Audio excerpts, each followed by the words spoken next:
Философияның қысқаша тарихы. Сократтан Дерридаға дейін. Философиялық ойдың даму тарихына айрықша үлес қосқан танымал ойшылдардың шығармашылығы топтастырылған еңбек. Әр дәуірдегі ғылыми жаңалықтар мен тарихи оқиғалар, әдеби және көркем туындылар философия тұрғысынан талданады.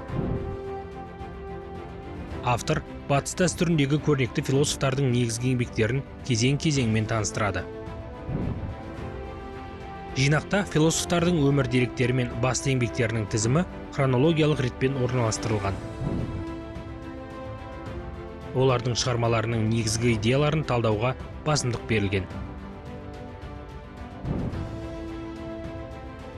Оқулық жоғарғы оқу орындарының студенттері мен барша оқырман қауымға арналған.